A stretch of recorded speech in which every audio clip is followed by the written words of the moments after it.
We start now, okay? So good morning, good afternoon, good evening for all of those joining from different parts of the world. I'm Roberto Suarez, the IOE Secretary General. You can find in the screen the basic remarks that we have been doing. We have been sending for all digital events. Mute your microphone, turn off your camera when not speaking. And very important, use your chat box. That's what we also want on all these digital exchanges, action based on interaction with you. So it's not just about the speakers providing their inputs, it's also about you also providing your inputs and taking it after that as action for IOE and also for our partners. Just bear in mind that interpretation is also available in French and Spanish. And let me just make some introductory remarks on the theme of this exchange. Before that, I want to thank all the speakers. I see Martha joining, the Deputy Director General of the ILO. We also have Veronica Amarante, and I will introduce her, from Uruguay. Frederic Lapper, also a country director in ILO in Africa, in Cote d'Ivoire. We also have Anisette Patrick Okoma, the Deputy Managing Director of NSIA in a bank in Benin, but also we have our friend Rajiv Dubey from Mahindra, but also a member of the Managing Board of IOE. We have Mtunzi. Mtunzi Mdwaba is very known for IOE memberships, but also for ILO. But beyond his role in IOE, he is also the chairman in Productivity South Africa, and that's why it's so pertinent to have him here.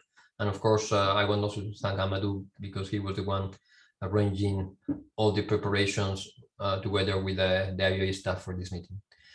Why we wanted to have a specific exchange right now on informality. The data talk by themselves. I mean, we know that more than 60% of the occupied population is in the informal sector.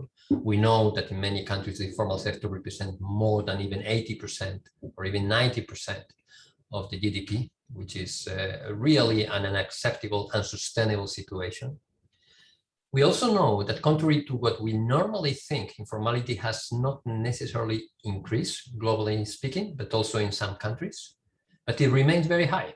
And it remains very high in, as I said, in an acceptable manner, because most of the challenge that we have in face of before the pandemic, but even more after the pandemic, has to do with this informality, the decent work challenges, the business environment challenges, the SDGs objectives, the SDGs achievements will depend very much on how efficient we are to tackle informality, the fight against child labor, the fight against forced labor, the human rights agenda.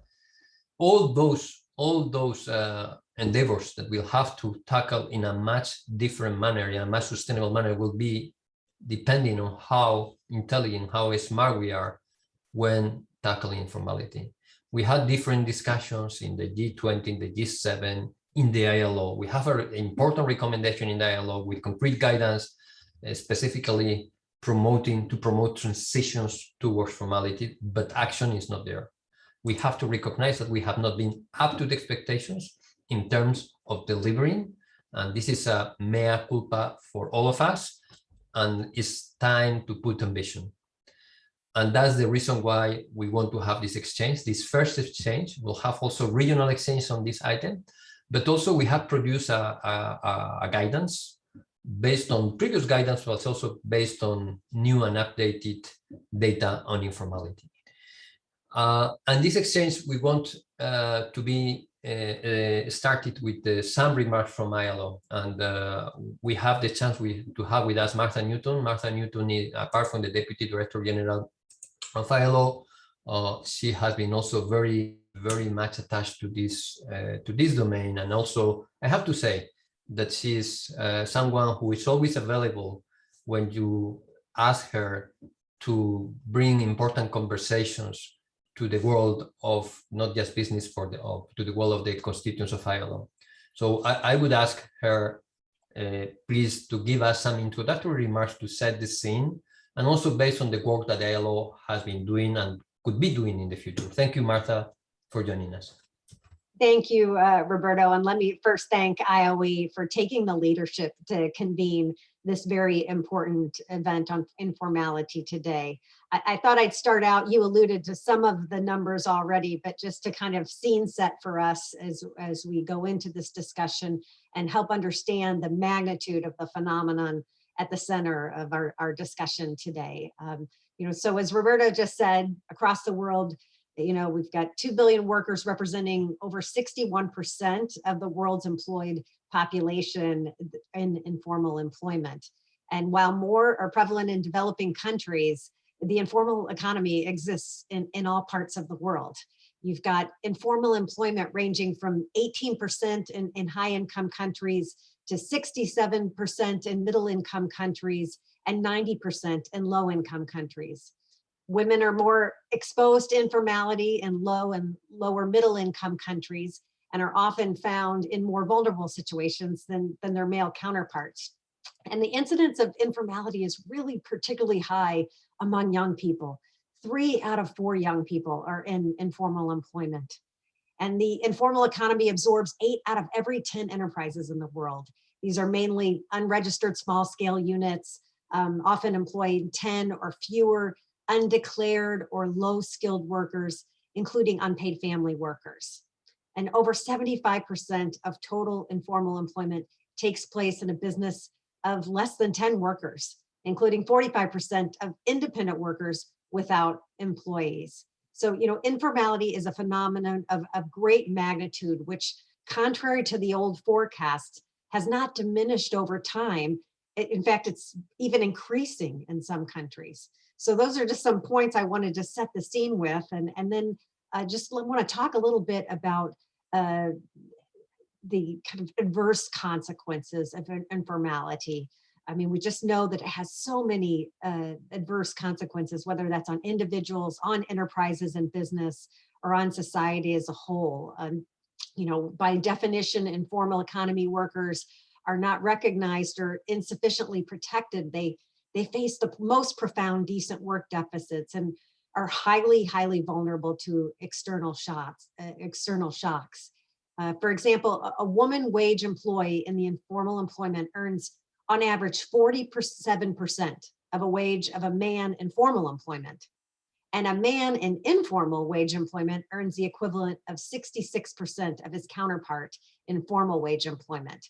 And our data tells us that informal economy workers are twice as likely as formal workers to be poor. So enterprises that operate informally are a source of unfair competition for those enterprises that comply with the laws. And in addition, informal enterprises face high barriers in terms of access to capital, financial resources, and markets with negative implications for productivity and business sustainability.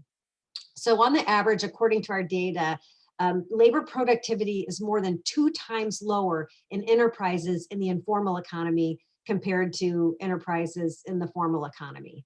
And for governments and societies, informality means reduced government scope of action, notably by restricting public revenues and undermining the rule of law. And considering the low productivity that I just mentioned, it affects economic development in so many countries around the world. And I guess I'd just say, last but not least, reducing informality is often a prerequisite for lowering inequality and considering income differential and the many obstacles faced by informal economy workers and economic units to get access to better opportunities. So I just want to make just a couple of comments about recommendation 204, the ILO recommendation 204 on the transition from the informal to formal economy as a response to these adverse consequences. With a large informal economy, reducing poverty, achieving decent work for all, and decreasing inequalities and assuring sustainable development remains really practically an impossible challenge. So it's really why, after decades of discussions with governments, workers, and employers, we've reached consensus on the fact that transitioning from the informal to the formal economy is the right thing to do with regards to the informal economy. And this agreement was materialized back in 2015 at the International Labor Conference. This was, and it is, in my view, kind of the major event regarding ILO actions on the informal economy and the transition to informality. It's the first international labor standard that focuses on the informal economy its entirety, and to point clearly in the direction of the transition to formality as a means for achieving decent work for all. And I'm not sure if all of you participating today realize, but it was the employers who led the way to action on this. I did my history here, even though I wasn't at the ILO at the time. It was the employers group who really led the way and were the ones that proposed to the ILO governing body back in 2014 about having this item on facilitating transitions from the informal to formal economy with a view to an elaboration of recommendations. And so after the adoption of Recommendation 204, the transition to formality became a standalone policy outcome in our last two program and budget cycles in the ILO. And today we're supporting constituents on transition to formality in close to 50 countries, distributed in all regions throughout the world. So the transition to the informal to formal economy also has a strong place in our ILO Centenary Declaration for the Future of Work. And most recently, just a month ago at the ILO, we adopted, with the support and help of the IOE, a global call to action for human-centered recovery from the COVID-19 crisis that's inclusive, sustainable, and resilient. And in relation to the call, I've got to underline that the necessity of the transition to formality has been emphasized even more by the COVID-19 crisis. I mean, it's strongly affected so many enterprises, and many of them being obliged to close or stop activities.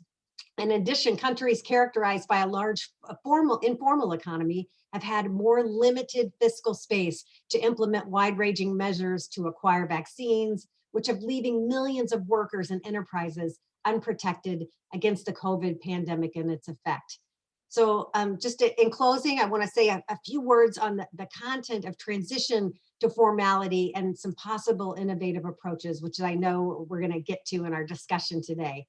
First, transition from informal to informal economy cannot be limited to the transformation of informal economy workers and units into formal economy workers and units. In fact, the transition can be considered as relying on three pillars, which are clearly stated in Recommendation 204, promoting the creation and sustainability of enterprises and decent jobs in the formal economy, facilitating the transition of workers and economic units from the informal to the formal economy, and preventing the informalization of formal economy jobs.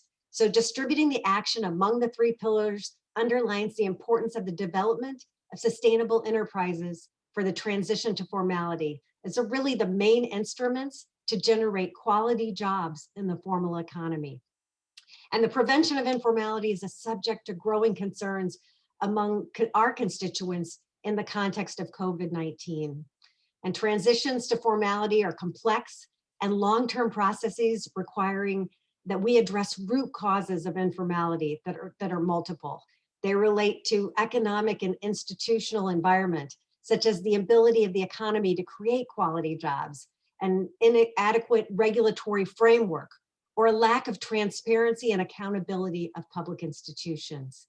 So possible causes, as we've been looking at this, of informality, it can include hazardous events, whether it's climate catastrophes or the COVID-19 pandemic that we face ourselves in, that we now face ourselves in. So there's a strong variability of pathways to transition to formality depending on national circumstances, including public preferences, characteristics of an informal economy and a labor market structure, existing legislation, and so on. So I know that today's event is so timely and important, and I'm looking forward to really dialing deeper down on the good strategies and practices that can be applied. You know, what we know, as is mentioned in Recommendation 204, is that integrated approaches are going to be key. For example, to support the formalization of informal enterprises, you need in most cases to reform the regulations by reducing cost of registration and of compliance, but also enhancing productivity of the enterprises concerned. And we also observed that some relatively innovative approaches have been developed by several countries, such as simplified schemes for micro entrepreneurs that require simple and quick business procedures for whether that's registration for business, merge tax and social security contributions, including by using flat rate payments, give advantage to registered businesses in terms of access to business services, public markets, and so on.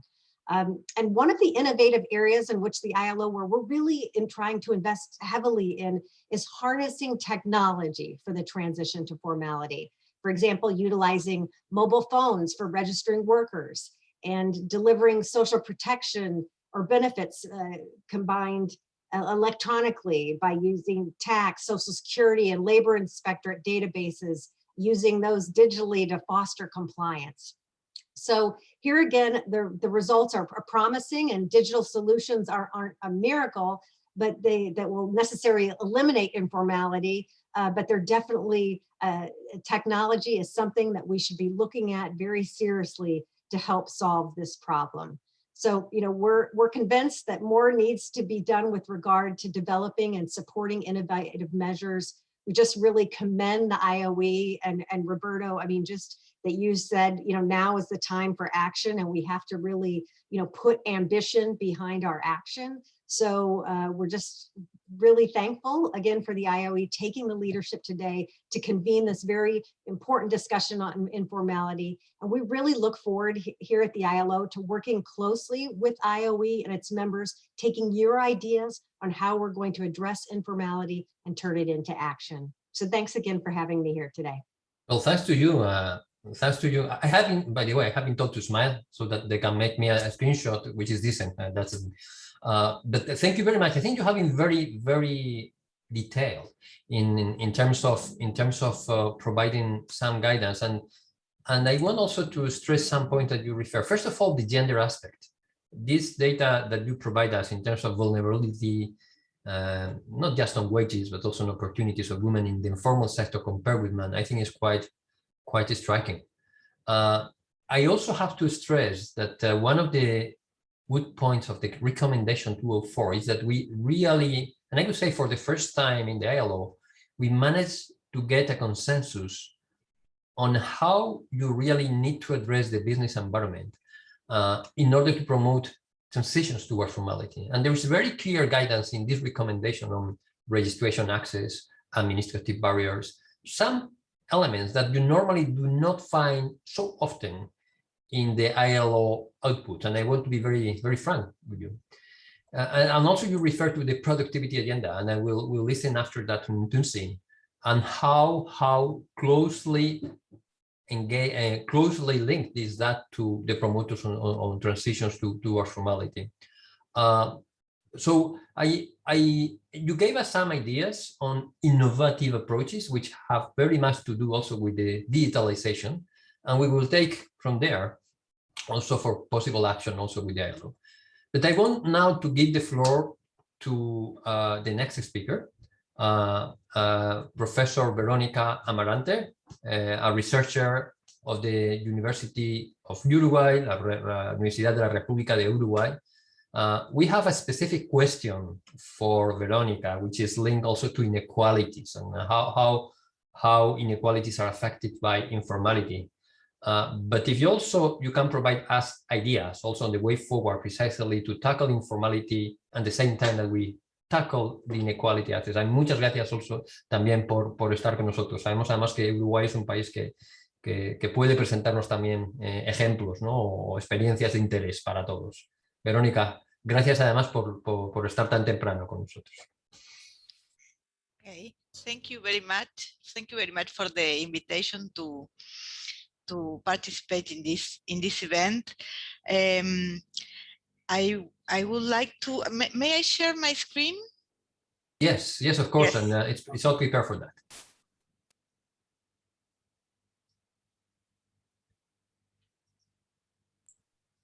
Are you able? Yes, Yes. I'm doing it. Okay. Okay. So you are seeing my screen. You can see it? Yes. Oh, perfectly. Perfect. Well, I would like to use these minutes to talk about the link between informality and inequality. That it's something that it's sometimes not so clear, and it's sometimes more complex that we may think. The facts are well known, and Marta has been very clear about the incidence of informality. We have two distinctive features in many developing economies: high levels of informality and also high levels of inequality. And in countries, and I will show you some data in some minutes, we can see that they go together. So we see this is an empirical fact. Many developing countries have high levels of informality and inequality. And they move, many times, both informality and inequality move together along the economic cycle, most of the time. So we can see that in some cases when informality is increasing, inequality is increasing. And I'm talking here about income inequality, and more specifically, I should talk about labor income inequality, but as it is the main determinant of inequality, I will just say income inequality. In general terms, we see increases in both in the recessions and when there is a period of economic growth. Sometimes we don't see the reversion of the pattern. So that's an important feeder. So why we should be very, very concerned about informality and about the policies that may help us to reduce informality? Of course, it affects the lives of workers in the present, of workers and of enterprises in present. It affects decisions about how to invest in human capital. It affects mobility during the labor trajectory. It affects productivity of the firms. It's relevant for the access to social protection, and it's relevant for the access to social protection, specifically for pensions in the future, and for pensions and health coverage in the future. So it really determines, or may determine, the well-being of workers. And also, informality implies that these workers are not under the same institutional rules as the rest, specifically in terms of wage bargaining and minimum wages.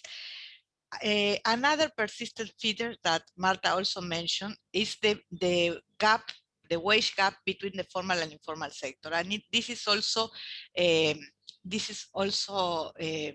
something that we can see in data for all countries. So part of this link between informality and inequality is related to the very different levels of wages in both sectors. Which are the origins of informality? Well, we have, of course, this is a question that we will not be able to answer definitely, but we have, like, and something has been said in the previous minute, like two competing theories, we may say, or two explanations. The traditional view, which sees labor markets as segmenters, and so workers are queuing for their preferred formal jobs and subsisted in the informal sector with worse working conditions. That was the famous Harris and Todaro approach to the issue. And then we have the more modern versions of this same idea of segmentation in the labor market that associate informality to the firm's efforts to compete through lower labor costs by subcontracting. So that is one view, the segmented view. And then we have we may call it a competitive theory or another approach that basically links formality and informality to a voluntary pattern. The idea is that both the formal and informal sectors are part of an integrated labor market, and that the complicated rules or very costly entry regulations are the ones that prohibit small firms from entering into the formal sector. So in this view, informal sector, there we have the works of the famous works of De Soto. And the idea is that informal sector is a place of growth of opportunities, and small firms in some way are giving a very clear sign that they opt out for the formal sector because they don't find the state provision valuable. So this may be like two competing theories, and probably the reality is, as you can imagine, a more complex. As Gary Fields proposes, it's a mix of both views. It depends on the context. This is very important. I'm just talking like in general terms, that the phenomenon of informality is not the same, for example, for Latin American countries than for Asian countries, or for countries in other stages of their industrial development. So which are the links between informality and inequality? Well, there is a discussion, an open discussion, which is what causes what. We have countries with high inequality do have high informality because of that inequality, or is the other way around? We have high informality and this causes high inequality. There are theoretical explanations going in both sides, from inequality to informality. For example, the idea that income inequality lowers the relative benefits of formality, and so firms prefer to stay in the informal sector. And also income inequality foster the demand for informal goods, and so the link is from inequality to informality, or the other way around, with some explanations that, for example, may imply that when countries have high informality, they have lower tax revenue, and if they have lower tax revenue, the governments have lower space to redistribute, and so to achieve more equal income distributions. The thing is that there are plenty of studies and empirical evidence that find the strong correlation between both levels, but there may be some theoretical ambiguous points. As we said, formal wages are on average higher than informal wages, but in a process of movement of workers from the informal to the formal sector, the overall change in the inequality may depend on the magnitude of the workers that are changing from one sector to the other. What we have in Latin America, and I would just like to spend some minutes to tell you something of the story about recent story about inequality in Latin America, because it's an interesting case. First of all, there we have for all countries, and then by countries, the correlation between the Gini index, which measures the income inequality in the horizontal axis, and the informality rate. And we see that positive correlation that is very clear in Latin American countries, in the countries, and a long time. They have, in informality and inequality, have tended to move jointly in these countries. And what happened in the last years is, as you may know, during the 2000s, we had an important decrease in inequality, in income inequality in Latin America, and also an important decrease in informality. I have here some, just to show you, this is of course no proof that they are related, but the similar evolution of informality and inequality in Argentina, in Brazil, in Ecuador, in Chile is not so clear, and in Uruguay, which is the case which I know most. So what we did and I just wanted to tell you some main results, is that we studied as the link between this decrease in informality and inequality in the region. The studies about inequality decline in Latin America have been much focused on the decrease in the returns to education, and in the increase in the demand for workers with lower skills. That was the story during that decade. So there was an important increase in the demand for low-skilled workers associated to the productive structure of Latin America and to the commodity boom. But also in these countries, and specifically in Argentina, Brazil, Ecuador, and Uruguay, it's not the case in Chile. We did not find that in Chile, but in these countries, at least part of the decline in inequality was associated to the decline in labor market informality. And this association is basically through the regulatory framework, through the mechanisms that determine wages and minimum wages. So the case, for example, of Uruguay is a case where this is it's not the only, of course, explanation, but it has to do with this decline in inequality. So these years were kind of in these countries, or in some of these countries of Latin America, were kind of an example about declining inequality and declining informality, which were related. And in some of these countries, for example, in Argentina, but also in Brazil and Uruguay, we had a mix of policy interventions of ranging a wide range of policy interventions, going from increases in minimum wages, restoration, increases in minimum wages, formalization campaigns, specific laws for the domestic service, which is an important occupational sector in the region. So a mix, also single taxes for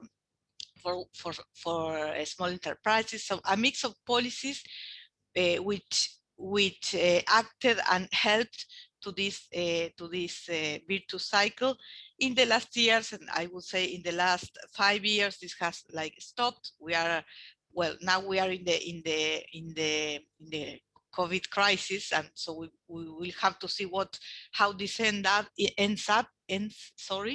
But this has stopped like 5 years ago. But we had this specific decade of good results, I would say, in terms of informality and inequality.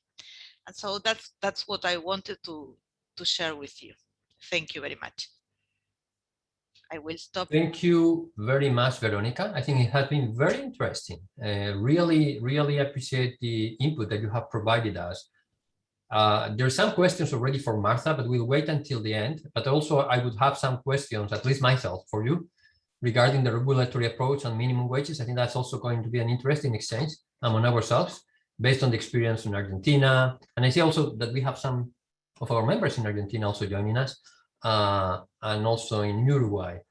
Let me also tell all the speakers that at the end we'll answer the questions and answers, but also all of you will be seen on video. So we'll ask you all to be in the video set so that we also can make a screenshot if possible, smiling. Okay. So let me go to the next speaker. I already presented him very briefly. We have Frédéric Lapère. He's the country director of the ILO in Côte d'Ivoire, Benin, Mali, Burkina Faso, Niger, and Togo. And the theme that we would like you, based also on your experience, because apart from ILO country director in this important area of the world in which precisely the informality is also very high, is your experience in informality is also very relevant for us. And I know that in the past you also had some important work undertaking on this area. But basically, education, skills, training, how important it is. Is that a medium that automatically you will have a transition towards formality once you have strengthened the educational system or the skill system, or there are much more to do apart from that? Frédéric, you have the floor. Merci beaucoup, Roberto. Bonjour à tous. If I may, I will switch into French. Parfait, c'est parfait. Je parlerai en français. Donc, c'est un thème très important, la question du développement des compétences et de l'importance de ce domaine de politique dans une stratégie intégrée de transition de l'économie informelle vers l'économie formelle. Mais pour répondre à cette question, je pense qu'il est important aussi de revenir sur les fondamentaux et les principes directeurs de la recommandation 204, parce que ça permet de mieux comprendre pourquoi cette dimension développement des compétences est si importante. Et si on regarde vraiment dans les principes directeurs de la recommandation 204, on l'a abordé auparavant, il y a pour moi 3 éléments qui sont très importants. Premier élément, c'est sûrement la reconnaissance que la plupart des individus qui opèrent dans l'économie informelle ne le font pas par choix, mais par absence d'autres choix, d'alternatives. Parce qu'il n'y a pas de place pour eux dans l'économie formelle et parce qu'il n'y a pas de dispositif de protection sociale qui leur permettrait d'attendre d'avoir un emploi dans l'économie formelle et de basculer tout de suite dans l'économie informelle. Et là, on voit bien qu'il y a des groupes vulnérables par rapport à cette absence d'alternative par rapport à l'économie informelle. On le voit, ce sont les femmes, ce sont les jeunes, ce sont les gens très faiblement diplômés ou faiblement diplômés. Deuxième élément clé et principe directeur de la recommandation 204 qui est important aussi, c'est le fait qu'il est dans le processus de transition fondamental de préserver et d'améliorer les possibilités de génération de revenus des travailleurs et des entreprises.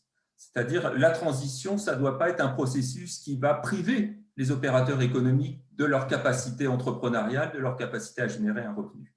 Et la troisième élément clé, c'est vraiment lié aux deux principes précédents, c'est la question d'une nécessité d'une approche équilibrée. Et je pense que les mandants, quand ils ont formulé la recommandation… Et Frédéric, on a un problème technique parce qu'apparemment, l'interprétation à l'anglais et à l'espagnol est faite dans le main channel. Je ne sais pas si tu peux attendre juste bien sûr. une minute jusqu'à qu'on résoudre ce problème, parce que autrement, les gens qui entendent en anglais ou en espagnol ne vont pas t'entendre. Compliqué.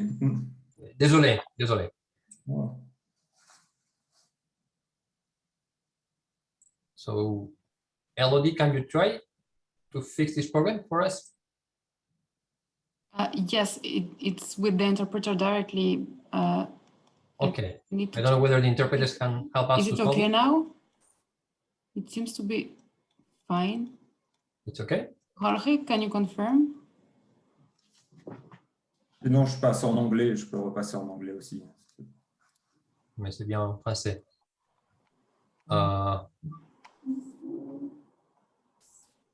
Frédéric, est-ce que tu peux essayer à nouveau de dire quelque chose?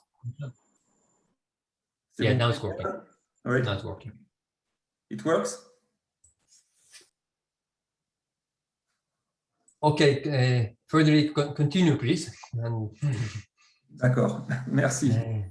Donc, ce que je disais, c'est que l'importance de ce domaine de politique qui est celui des développements des compétences dans une stratégie intégrée de transition de l'économie informelle vers l'économie formelle est vraiment liée au principe directeur de la recommandation 204 et notamment de trois éléments clés de cette recommandation 204 dans ces principes directeurs qui est vraiment la reconnaissance que la plupart des individus opérant dans l'économie informelle n'ont pas d'autre choix. C'est-à-dire que ce n'est pas de leur volonté, c'est qu'il n'y a pas d'alternative, soit parce qu'il n'y a pas de place pour eux dans l'économie formelle, soit parce qu'il n'y a pas de dispositif de protection sociale qui leur permettrait de ne pas basculer dans l'économie informelle, faute de revenus. Deuxième élément clé, c'était celui de l'importance, durant le processus de transition, de préserver et d'améliorer les possibilités de génération de revenus des travailleurs et des unités économiques. C'est-à-dire que le processus de transition vers l'économie formelle, ça ne doit jamais être un processus qui va priver les opérateurs économiques de leur capacité entrepreneuriale, de leur capacité à générer du revenu. Et du coup, le troisième élément clé qui est lié aux deux éléments précédents, c'est vraiment cette nécessité d'une approche équilibrée combinant des mesures incitatives et des mesures correctives. Et donc, dans ce cadre-là, la transition vers l'économie formelle, c'est vraiment un moyen. C'est un moyen vers un monde du travail meilleur, c'est un moyen vers des entreprises durables, c'est un moyen d'augmenter la productivité des entreprises, c'est un moyen d'améliorer les conditions de vie et de travail des travailleurs. Et donc, si on pose la question de la transition dans ces termes, la priorité en termes de politique doit alors porter sur les obstacles structurels à la transition. Qu'est-ce qui bloque la transition des opérateurs économiques, que ce soit des travailleurs indépendants ou des micros, des petites entreprises? Qu'est-ce qui leur bloque dans le chemin vers la formalisation? Qu'est-ce qui aussi limite dans le modèle de croissance, dans le cadre réglementaire et légal, le développement de l'économie formelle? Et qui fait que, à cause de la sous-dimension de l'économie formelle, les nouveaux entrants sur le marché du travail n'ont pas de place dans l'économie formelle et entrent dans l'économie informelle. Alors, ce qui est intéressant depuis la recommandation 204, c'est vraiment les progrès très importants qu'il y a eu d'un point de vue statistique et en termes de connaissances et d'analyse sur la nature et les caractéristiques de l'économie informelle et des obstacles à la transition. Et notamment grâce à toute une série d'enquêtes qu'on a fait avec les organisations de travailleurs, qu'on a fait avec les organisations d'employeurs, qu'on a fait avec les opérateurs économiques, on sait beaucoup mieux qu'est-ce qui bloque ce processus de transition vers l'économie formelle. Et dans ce cadre-là, on voit bien que depuis 2015, il y a vraiment une prise de conscience, non seulement des gouvernements, mais des organisations de travailleurs, des organisations d'employeurs, sur la nécessité de mettre en place des politiques qui vont favoriser et faciliter la transition de l'économie informelle vers l'économie formelle. Et la crise de la Covid-19, parce que les opérateurs économiques de l'informel ont été tout particulièrement touchés par cette crise de la Covid-19, a même fait émerger cette question de la transition vers le formel comme une priorité dans beaucoup de pays. Alors, si on regarde les obstacles principaux, on voit bien, on en a parlé, c'est la faible productivité du travail, c'est le cadre réglementaire et légal, c'est le manque d'accès à la finance, c'est la faiblesse des infrastructures, notamment l'accès à l'électricité, l'accès aux routes, l'accès au marché à travers ça, et c'est bien sûr la question de l'éducation et de la formation professionnelle.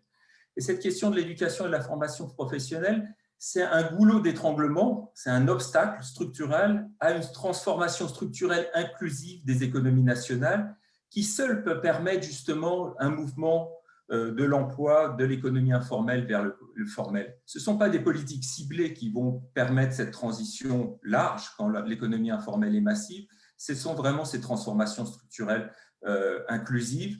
Et ces transformations demandent justement une mise, un cadre approprié en termes de formation professionnelle, en termes de développement des compétences.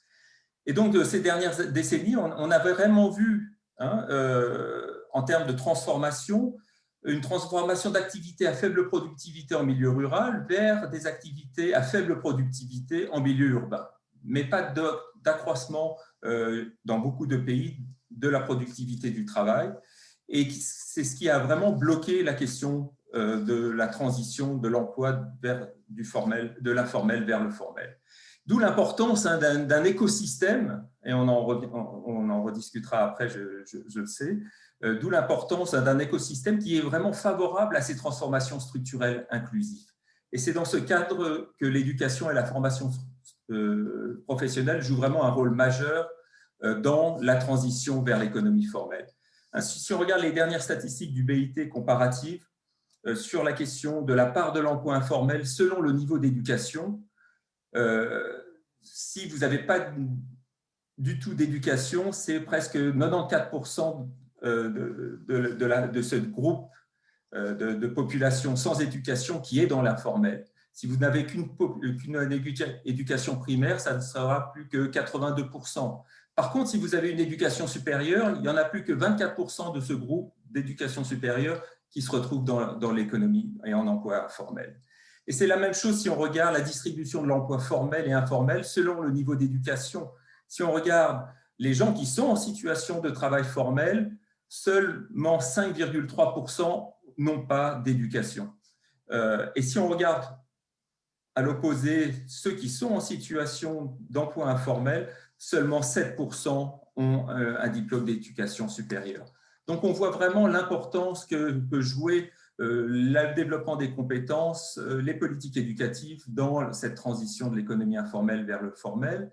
Et face à cette situation, je finirai là-dessus sur des exemples concrets, le BIT, aux côtés de ses mandants, les gouvernements, les organisations d'employeurs, de travailleurs, est vraiment à leur côté pour les aider et les appuyer pour formuler et mettre en œuvre des politiques éducatives et de formation professionnelle qui vont favoriser l'accès à l'emploi formel. Et donc, ces politiques visent différentes choses. D'abord, elles visent à appuyer les transformations structurelles inclusives à travers l'identification de secteurs porteurs et la mise en place de cadres incitatifs et des mesures d'appui pour ces cadres, pour ces secteurs porteurs. Et notamment la question de la diversification de l'économie rurale, c'est très important, et comment on peut revoir la formation professionnelle pour être au service de cette diversification de l'économie rurale. L'autre élément important, c'est bien sûr la numérisation de l'économie. Comment revoir les cursus de formation professionnelle, d'éducation, afin d'accroître les compétences des travailleurs sur ces questions qui sont liées à l'évolution profonde du monde du travail, qui est la numérisation de l'économie. Pas seulement revoir en termes de formation diplômante, mais aussi, c'est-à-dire former des ingénieurs, des techniciens qui vont travailler sur le secteur du numérique, mais aussi des formations qualifiantes. C'est toutes ces personnes qui travaillent, qui sont sur le marché du travail, qui voient le monde du travail évolué de manière très rapide avec la numérisation de l'économie et qui ont besoin de nouvelles compétences, qui ont besoin de formation professionnelle qualifiante. Donc ça, c'est le premier élément. Deuxième élément sur lequel on travaille beaucoup, c'est la question de favoriser la mobilité des travailleurs entre l'économie informelle et l'économie formelle. C'est la valorisation des acquis par l'expérience, hein, ce qu'on appelle Prior Learning Recognition. Ce sont aussi la question de l'encadrement de l'apprentissage informel, puisqu'une bonne partie des travailleurs dans les pays à bas revenus acquièrent leur formation professionnelle à travers des systèmes informels et comment on peut mieux les encadrer et délivrer une certification des compétences à travers ces dispositifs informels. Troisième élément important, c'est empêcher le basculement dans l'économie informelle des gens qui sont déjà dans le monde du travail, mais qui voient leur poste de travail évoluer, notamment à cause de la numérisation de l'économie. C'est tout ce qui est autour de lifelong learning, hein, de développement des compétences tout au long de la vie. Ça, c'est essentiel pour pas que certains groupes vulnérables de travailleurs basculent dans l'emploi informel puisqu'ils ne trouvent plus leur place dans l'emploi formel. Et enfin, deux autres éléments de politique importants, et je finirai ici. Mettre en place des dispositifs d'insertion professionnelle qui sont basés sur le dialogue social et qui impliquent fortement le secteur privé et les organisations d'employeurs, non seulement dans l'identification des besoins à court et moyen terme, mais aussi dans la cogestion des dispositifs d'insertion professionnelle. Et par exemple, en Côte d'Ivoire, on travaille très étroitement avec la CGECI et l'organisation d'employeurs sur justement leur place dans ces systèmes d'insertion professionnelle et de révision des dispositifs de formation professionnelle. Et les deux derniers éléments, c'est la mise en cohérence des politiques visant à favoriser la transition vers l'économie formelle et notamment les stratégies, faire en sorte qu'il y ait des stratégies nationales de transition de l'économie informelle vers le formel et d'y inclure une composante forte qui est celle du développement des compétences. Et le dernier élément que l'on développe beaucoup aussi, c'est intégrer des modules de sensibilisation sur les atouts de la formalité au sein des programmes de formation professionnelle. Que les jeunes qui vont rentrer dans le marché du travail connaissent mieux leurs droits, tous les avantages qu'il peut y avoir, mais aussi d'être dans l'emploi informel et de ne pas être dans l'emploi formel, de ne pas être dans l'emploi informel. Et donc, on voit bien que la place de l'éducation et de développement des compétences va être centrale puisqu'elle est au cœur même de ce processus de transformation structurelle inclusive. Si on n'arrive pas, et notamment avec le secteur privé qui joue un rôle fondamental dedans, à pouvoir assurer une bonne connaissance et une vision à long terme des transformations, des curricula, des cycles de formation professionnelle, des cycles d'éducation supérieure vers les priorités et les secteurs prioritaires, alors là, il n'y aura pas à la fois de transformation de la structure de l'économie et à travers la transformation de la structure de l'économie, une transformation profonde de la structure de l'emploi vers l'emploi formel. Merci beaucoup. Frédéric, ta présentation a été très aussi dans les bons détails, je dirais. Et tu as bien ciblé le sujet éducation, formation, compétences et formalité. Moi, je vais souligner 2-3 éléments. L'idée de la diversification de l'économie rurale et les compétences pour ça, les compétences pour avoir l'écosystème dont tu parlais, la digitalisation aussi, et le numérique, on dit en français le numérique. La numérisation, c'est si important d'avoir les compétences nécessaires. Mais aussi la référence à reconnaissance des compétences. Et on s'est beaucoup adressé à la reconnaissance formelle des compétences, mais la reconnaissance informelle des compétences informelles, c'est aussi important, c'est aussi si important aussi. Et le dernier point sur la sensibilisation, c'est pas mineur non plus. C'est-à-dire, c'est vrai que les personnes qui sont dans l'informalité ne sont pas si conscientes des avantages et des désavantages de rester dans l'informalité.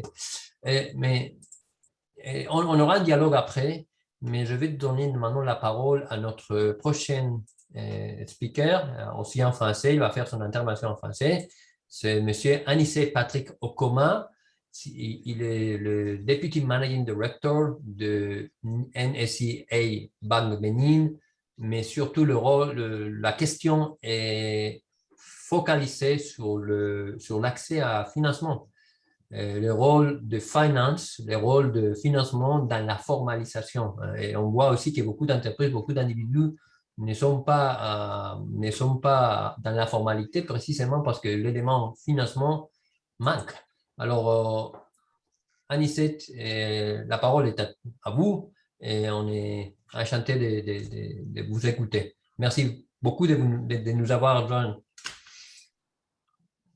Merci Roberto, merci beaucoup.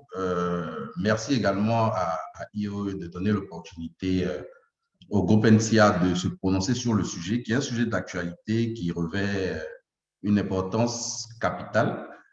Juste pour reformuler un peu le sujet, c'est en fait comment le secteur financier et bancaire pourrait contribuer à réduire le secteur informel. Je pense qu'après les exposés brillants du professeur Amarante et de M. Lapère, il n'est plus besoin de revenir sur la définition du secteur informel ou son importance dans l'économie des pays à l'échelle mondiale et plus spécifiquement dans les pays en développement. Donc, il m'échoit de vous entretenir en fait sur notre vision des pistes et des moyens que le secteur financier a pour développer ce secteur-là. La Banque mondiale a produit une étude, a publié une étude en mai 2021 qui s'intitule « The Long Shadow of Informality, Challenge and Policies », dans lequel elle indique que le poids du secteur informel dans les pays en développement représente à peu près 36% du PIB et que cette informalité-là découle généralement du faible niveau d'éducation de la population et de l'importance du secteur agricole. Je pense que M. Lapé a un peu touché cet aspect-là. Mais il est bien séant ou il est opportun de remarquer également que le secteur informel dont on parle est assez vigoureux. Il joue d'une certaine vitalité. Il n'y a rien qu'à voir dans les métropoles africaines, dans les rues, vous voyez les vendeurs à la criée, les transports en commun qui constituent le moteur des cités. Et également, il faut relever la résilience et l'adaptabilité du secteur informel. Parce que, comme je dis, en Afrique, avec l'avènement du Covid-19, on a pu voir les vendeurs de rue se transformer en fournisseurs de produits de gel hydroalcoolique et de masques.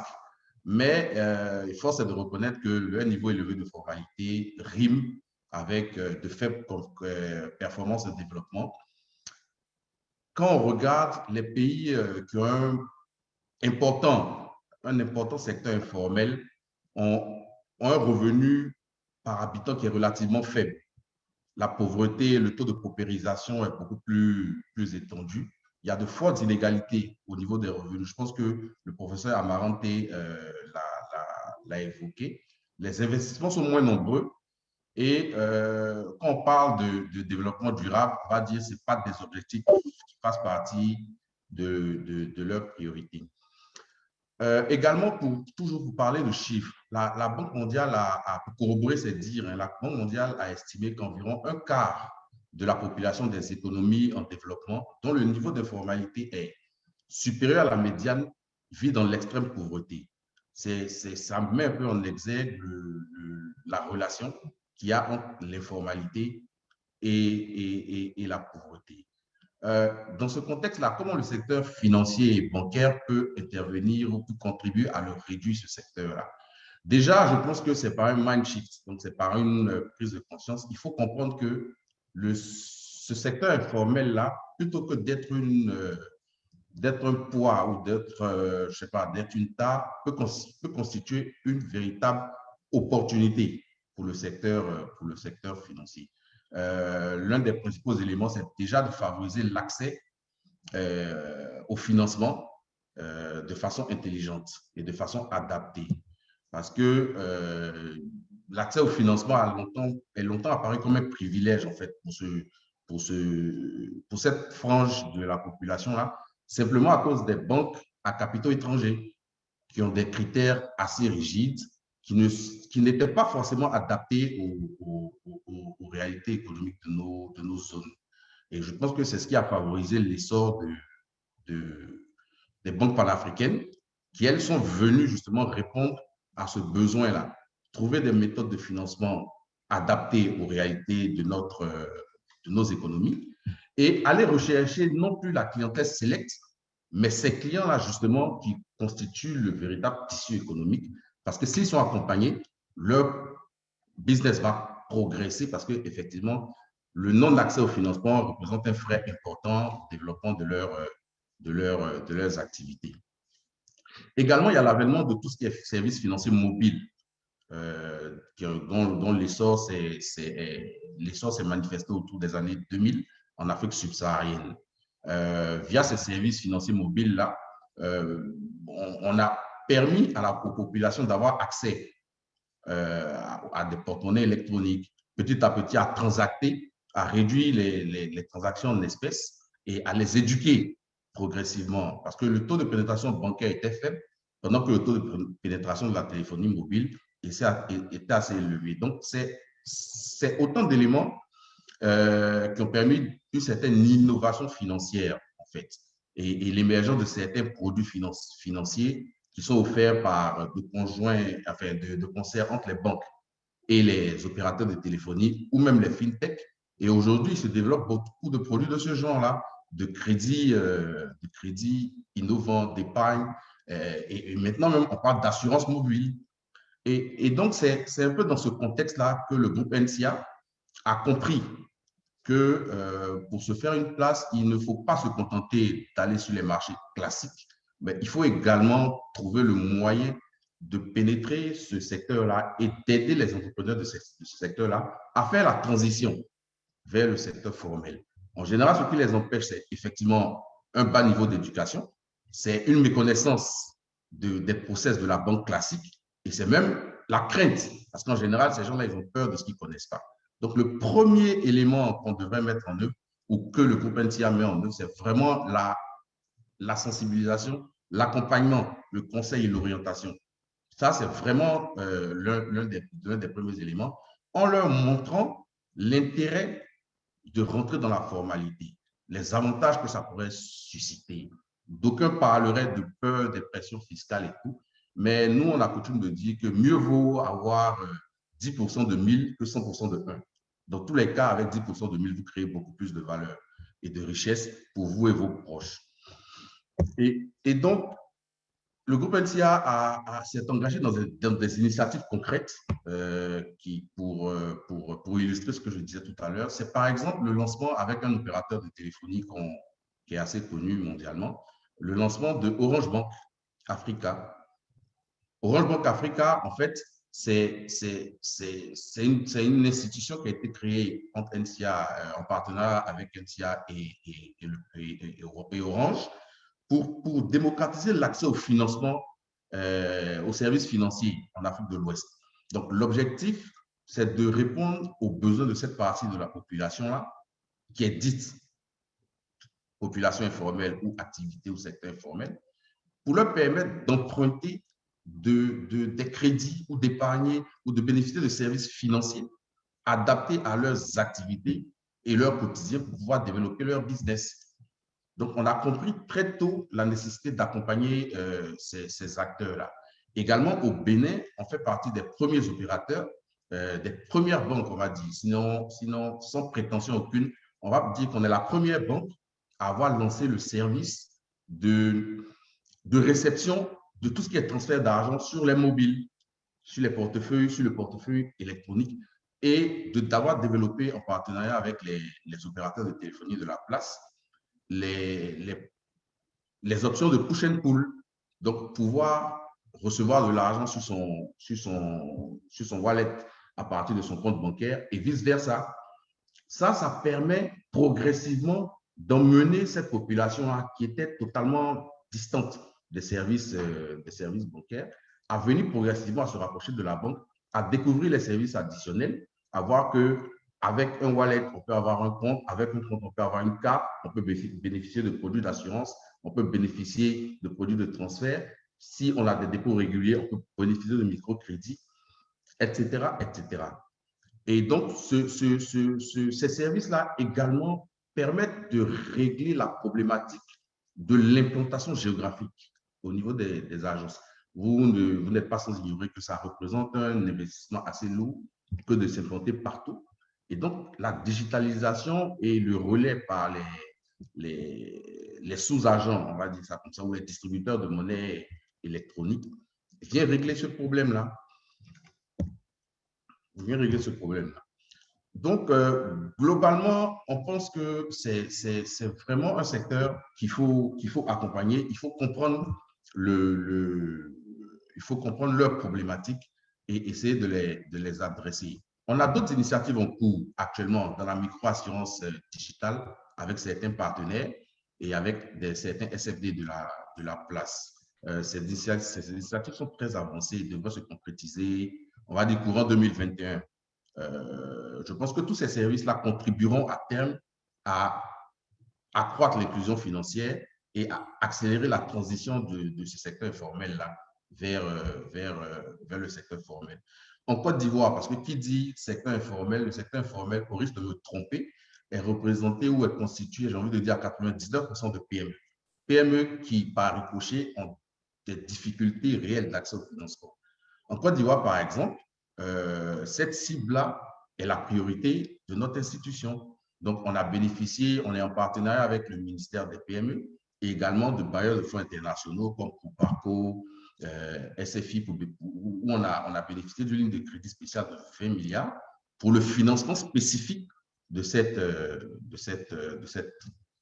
secteur d'activité-là, on va dire.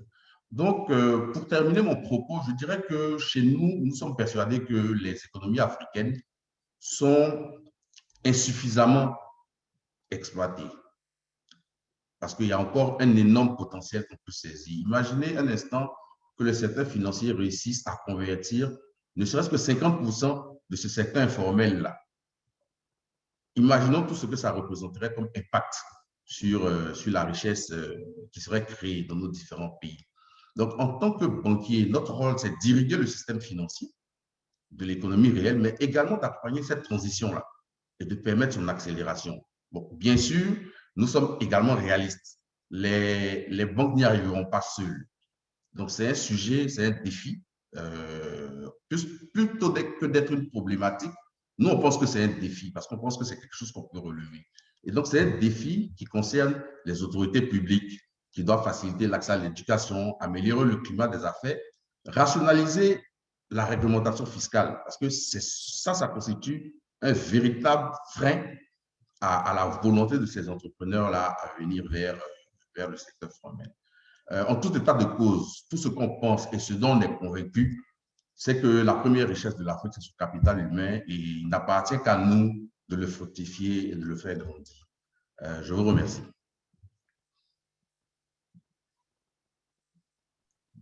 Merci beaucoup, Anicette. Je pense que vous nous avez donné un exemple très pratique de comment les nouvelles technologies dans le secteur financier peuvent réellement aider aux individus pour avoir accès au financement.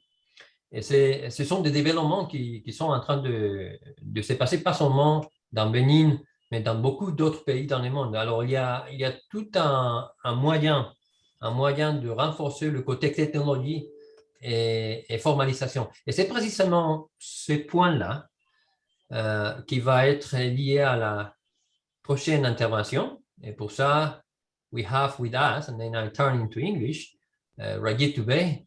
He's from, apart from a wise man, and I always tell that to Rajiv, he's a real wise man.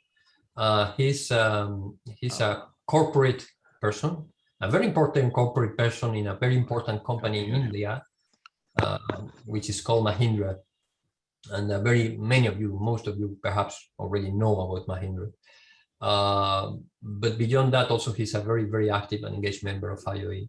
The theme for you, Rajiv, is precisely new force of employment, gig economy, how all that relates to the informal economy, how all that could help or not help to promote transitions towards formality. That's the question that was raised. But of course, feel free also to refer to your experience. Also in India, a country where informality is also huge. Thank you so much also for joining us.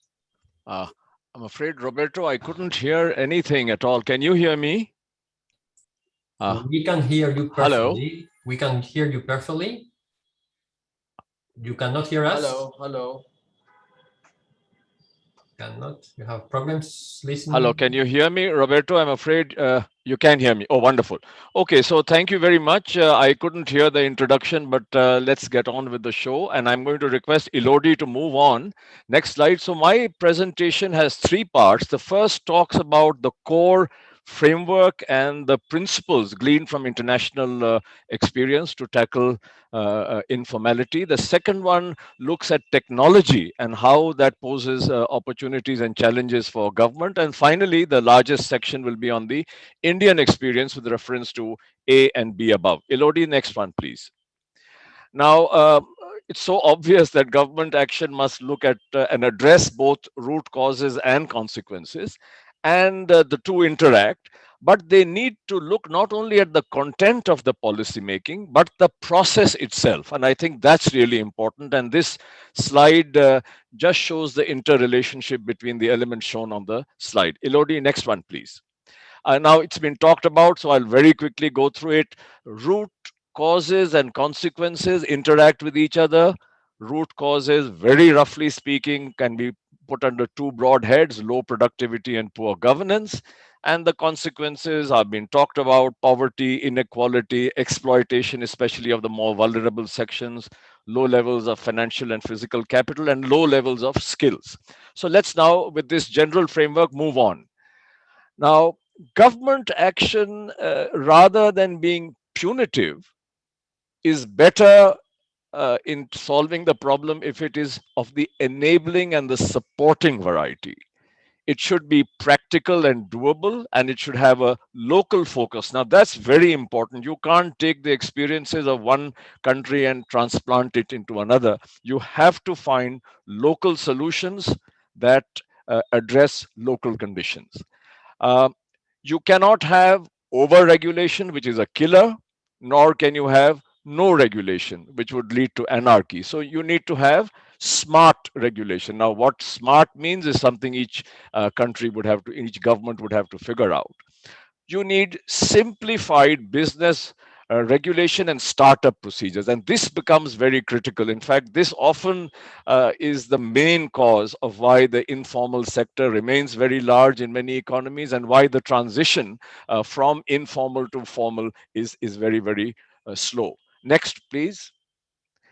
Now, it's really important that there should be stakeholder engagement. And from that point of view, I think the ILO tripartite framework is a very powerful framework. And I've seen it in action, and obviously it is required.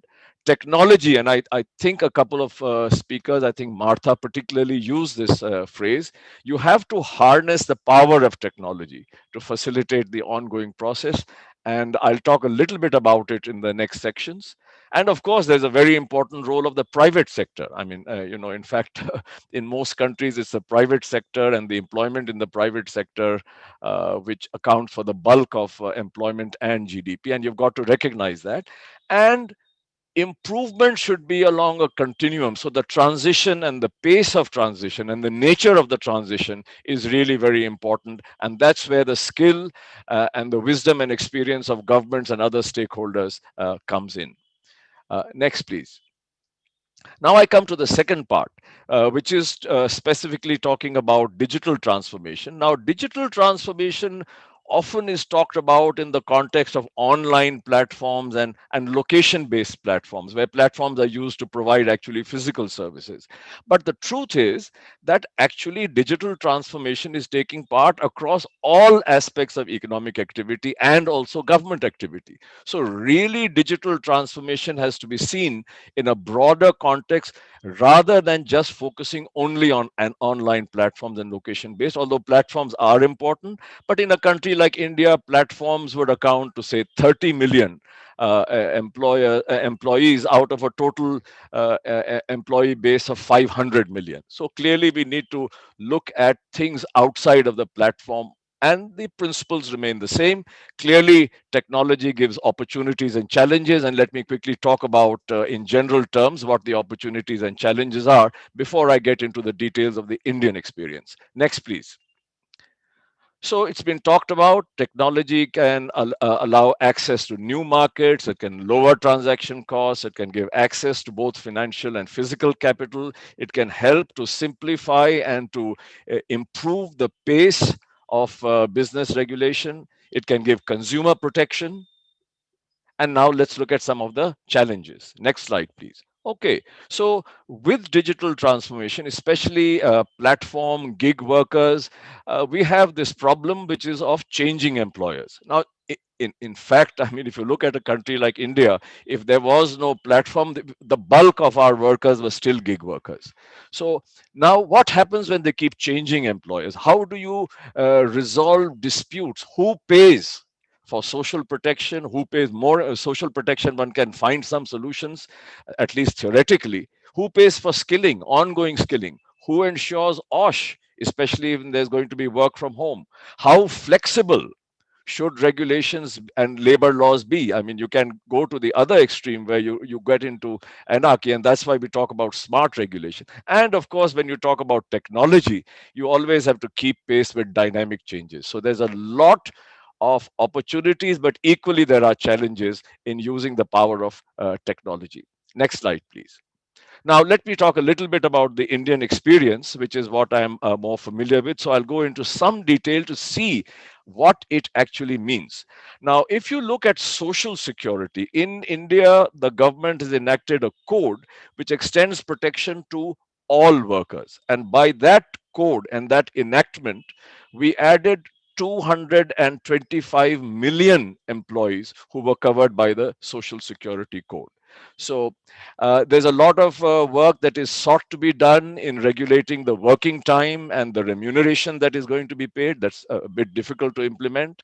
Then the employment relationship and its appropriate classification, that becomes important, because certain legislated rights are not applicable to workers unless they have a defined employment relationship. And in India, the new labor codes have done a lot of work in providing the status of workers to gig and platform workers. And that, of course, gig, if you include, it covers almost all kind of employment contract outside of permanent employment. And in India, the formal workforce is just short of 10%. So 90% or slightly more are informal, and they are getting the advantages of an employment relationship and all the legislated rights that come with it. And finally, of course, the government is increasingly adopting measures regarding data protection and privacy. Next slide, please. Now, there's a fair amount of work that has been done in terms of steps being taken by the government to formalize informal workers. So first is the nourishing of the micro, small and medium enterprises, and the work that is being done there has to do with regulation, credit, public procurement, deregulation of labor laws, basically acknowledging that micro and small and medium enterprises are the heart of the economic machine in India. A lot of work or attempts to skill at scale. The government of India had a Skilled India program that started in 2015. The objective to create a minimum of 400 million skilled personnel by 2022. That's a big target. Work is going on, lots of problems. The government is focusing a lot on leveraging startups and innovation, especially the new government. And how do you create a dynamic ecosystem where easier compliance, self-certification, relaxed norms of public procurement, funding support, tax exemption, and so on and so forth. Now, a very important part is incentivizing smaller firms to register with tax authorities. And here, just by asking people who make supplies to larger enterprises to register with what we call the GST, the goods and service tax, in 2018 itself, 5 million new taxpayers came into the net because they registered, and this of course meant that much less of informality.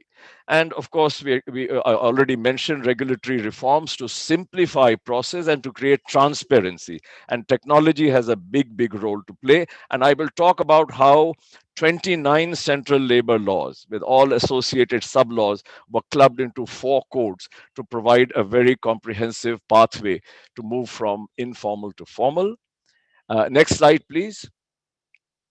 The government of India implemented perhaps the world's largest financial inclusion initiative through their direct benefit transfer and through what is known as the Pradhan Mantri Rojgar Protsahan Yojana. I've just called it PMPRY, which basically is encouraging people to create new employees in the formal sector by reimbursing employers the social insurance contribution.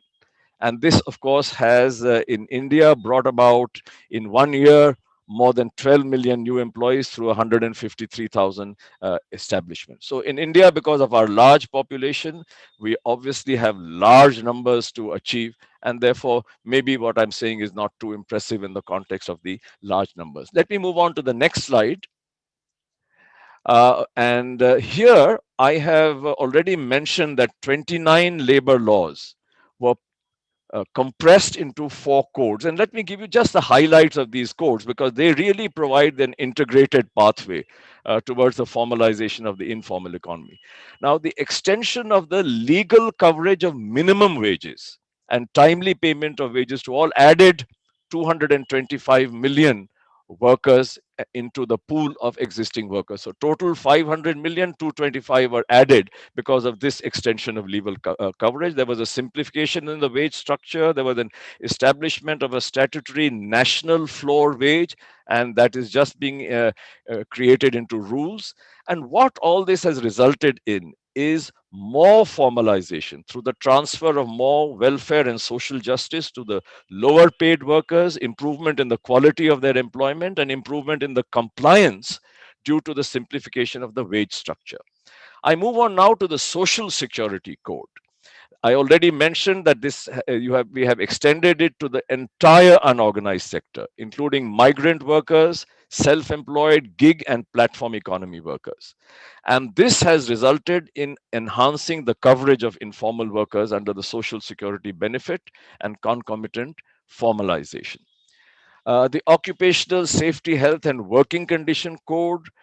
This has resulted in the establishment of firm employment relationships, more visibility of informal and migrant workers receiving protection in matters of wages, social security and working conditions, and firms gaining legal entity status. And finally, in the Industrial Relations Code, it is expected that this will give a flexible form of contract. This is the fixed term employment.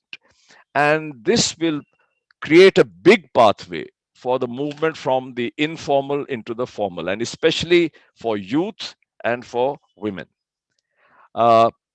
This then is the overall presentation that I have to make. I don't know whether I have taken more or less than 10 minutes, but thank you very much, and I look forward to your questions. Thank you. Thank you, Rajiv. Can you hear us? Can you hear me? No, you cannot hear me. I think he's not hearing us. I hope that you will hear us later because we have some questions for you. But it has been an excellent presentation and also giving a very, very practical example on India. What we heard is that there is some good work being done by the government on that, and there's some results.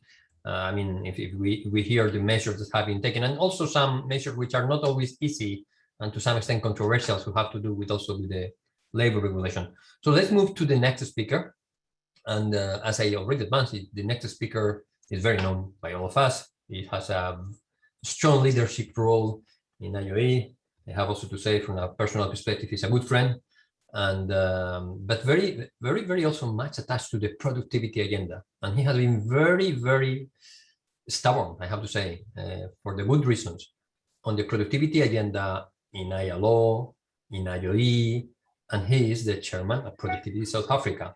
And there's a strong link between productivity and informality. And that's where we want Intunsi you to be focused on your presentation. Thank you so much for joining us. Thank you. Muchas gracias, Roberto. Buenos dias, bonjour. Greetings to everybody. I see when you are the last person to speak, of course, you might end up not having much to speak about, but at the same time, it's good because I have the benefit of having listened to everyone. So Roberto knows that I am particularly passionate, as he says, about productivity. But the interesting thing is I'm also equally passionate about informality. During the last few months of my involved in the ILO, I started having some very involved conversations with him. And if we go to the first slide, I'll come back to this because having listened to Martha, listened to Rajiv, listened to the prof from Uruguay, listened to everybody, our colleague, the banker from Benin. I mean, all of these are very important, pertinent points, especially when one has regard to recommendation 204, which I'll come back to. So the outline really for my slides is defining and demystifying productivity. And I think this is very important.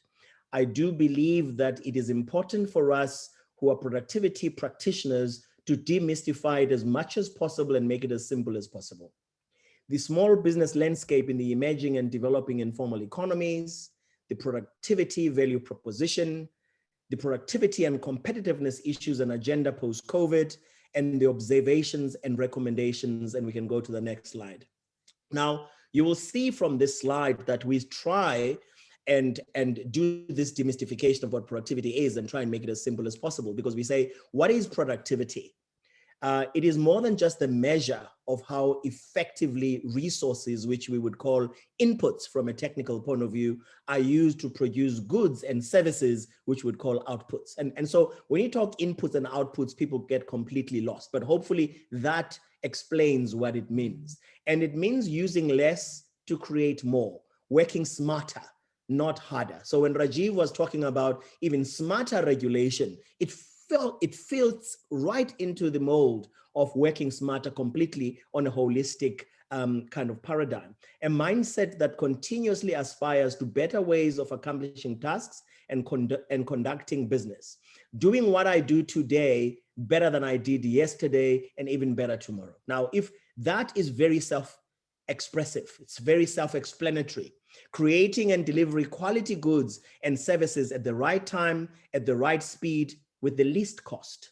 Continuous improvement, what we refer to as Kaizen in Japanese. Now, when you explain it like that, I think it becomes a very compelling proposition, because people don't take it in a defensive way to say, what are you talking about? Are you talking labor productivity? Are you talking capital productivity? We are talking total factor productivity, and which for us, we believe has to be at the heart of productivity has to be the individual. An organization can only become more productive through continuous upgrading of knowledge, skills, discipline, effort, and collaboration. And we can go to the next slide. Now, what is productivity? Again, that slide says it is all about using less to create more. We're just repeating what I said in the previous slide, just to make sure that it sinks, to work smarter, not harder. Productivity is a mindset that continuously aspires to better ways of accomplishing and conducting business. This is according to Productivity SA, and we can go to the next slide. Now, you will see that we've got this, I mentioned Kaizen. The relationship between productivity, competitiveness, and Kaizen has to be stressed and reinforced. Kaizen, of course, meaning continuous improvement. Kai is change, and Zen means good. In the pre-COVID situation, we've had a lot of attitudinal change-related issues and lack of appreciation of productivity, and we can go to the next slide.